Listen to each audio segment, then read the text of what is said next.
Touch phone నువ్వు టింగ టింగ టంగ టంగ అని మాట్లాడినావు. టంగ టంగ లేదు, టింగ్ టింగ్ లేదు, కేసీఆర్ గారు ఇచ్చిన అప్పుడే వచ్చినాయి అని రైతులకు అర్థమైపోయింది. కేసీఆర్ స్వతగా రైతు కాబట్టి రైతు బంధుని అనే పథకం ప్రవేశపెట్టిండు.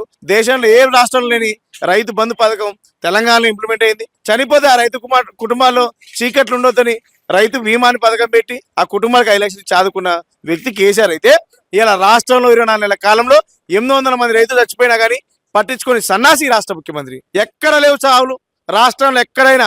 వీళ్ళ ప్రభుత్వం 700 రోజులే కావచ్చు కానీ ఇలా 820 మంది రైతులు చచ్చిపోయారు. పేర్లున్నాయి, లిస్టులు ఉన్నాయి, కనీసం సోయి లేదు, ఒక రివ్యూ లేదు. ఏం మాట్లాడుతుందంటే వ్యవసాయ శాఖ మంత్రి గారు మీలాంటి వాళ్ళు ఇట్లా ముద్దు ముద్ర బైక్ పెడితే శాటిలైట్లో ఫోటో తీస్తారంట. ఆ ఫోటో పచ్చగా కనపడితే వాళ్ళకి ఇస్తారంట. ఓ సన్నాసులారా, మీకు ఏం చెప్తున్నారంటే ఇలా వానాకాలంలో పత్తి పెట్టుకున్న రైతులు ఈ సంక్రాంతి కల్లా పత్తి లూటిపోతుంది. పచ్చగెట్లుండే చేళ్ళు కందిపట్టలు పెట్టుకున్న వాళ్ళు ఇప్పుడు కందులు నరుకుతారు. కందిపట్టలు నరుకొని ఉంటారు. ఎట్లా వేస్తాం? కేసీఆర్ రైతును చూసిండు కానీ వీళ్ళంట పంట పండించే భూమిని చూస్తారంట. గుంట భూమి ఉన్నోడు రైతే, 10 ఎకరాలు ఉన్నోడు రైతే, ఇలా 100 ఎకరాలు ఉన్నోడు రైతే. రైతు అనేవాడు ఎవరైనా రైతే, కానీ వీళ్ళు ముఖం చూసి బొట్టు పెట్టి ఆడ ఫంక్షన్లలో ముఖం చూసి కూరేసినట్టు ఉంది వ్యవహారం. వీడు మావోడు, వీడు మందోడు, మావోడు మందోడు అన్నట్టు అట్లా వేసినట్టు ఉంది వ్యవహారం. శాటిలైట్ ఫోటో పెట్టి దింపుతాడంట. మన రైతు అడుగుతుండు, అయ్యా ఎప్పుడు వస్తుంది రైతు భరోసా అంటే ఫోటో దింపుతాడంట. అంటే మరి ఈ శలకలో అనుకోవాలా, మరి పొలం నాటు పెట్టినా మరి పొలంలో మడికట్లా పనుకోవాలంటూ ఉండు. మరి రేపటి నుంచి కావాలి కాసి లైట్ పెట్టుకొని పనుకోవాలా. ఎందుకంటే ఇలా యూరియా దొరకట్లేదు. నాటేస్తే యూరియా పత్తాలు చల్లితేనే పొలం పచ్చబడుతుంది. ఈ సన్నాసికి తెలియదు. ఒకటి, రాష్ట్ర ముఖ్యమంత్రికి వ్యవసాయదారుడు కాదు, దొంగ. అందుకే యూరియా పత్తాలకి ఇవ్వాల్సిన పైసలు కూడా దొంగతనంగా దోసుక తింటుండు. గతంలో పింఛన్ల ఆసరా పింఛన్ 2 ఏళ్ల పైసలు దోసుక తిన్నాడు. ఏం చేయదలుచుకుని రాష్ట్రాన్ని?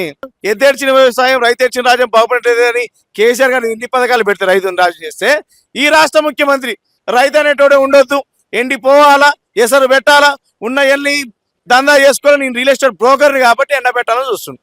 ఒకటి, రాష్ట్ర ప్రజలందరూ కూడా ఒకటి చెప్పదలుచుకున్నాం. షాప్లో లేని యూరియాని ఇలా జనం అంటారు, షాప్లో లేని యూరియా యాప్లో ఎట్లా దొరుకుతుంది, జనం స్వచ్ఛంగా చెప్తారు. ఇలా నీ గురించే రైతులకు కావాల్సినటువంటి యూరియా ఉంది, కావాలని బీఆర్ఎస్ నేతలు ఒక మాట చెప్తున్నా, యూరియా కాడ లైన్ నిలబడకుండా నడుస్తుందా? ఇప్పుడు కూడా ఖమ్మం దగ్గర నడుస్తుందని ధర్నా చేస్తున్నాయి న్యూస్లలో, మీలాంటి సోషల్ మీడియా మాధ్యమాలలో, యూట్యూబ్లలో వస్తున్నాయి. ఇలా కావాల్సిన యూరియా ఉంటే తినే బుక్కేది అది? భువనా కూరనా? పొలానికి వేసుకునే మసాలానే కదా. ఎందుకు ఇలా అయిపోతున్నావు?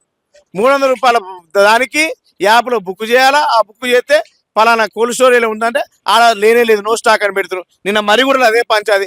రాష్ట్రంలో 33 జిల్లాల్లో యూరియా కొరత ఉంది. సమస్య సృష్టించింది రాష్ట్ర ముఖ్యమంత్రి. ఎందుకంటే ఈయనకి వ్యవసాయం మీద తెలియదు.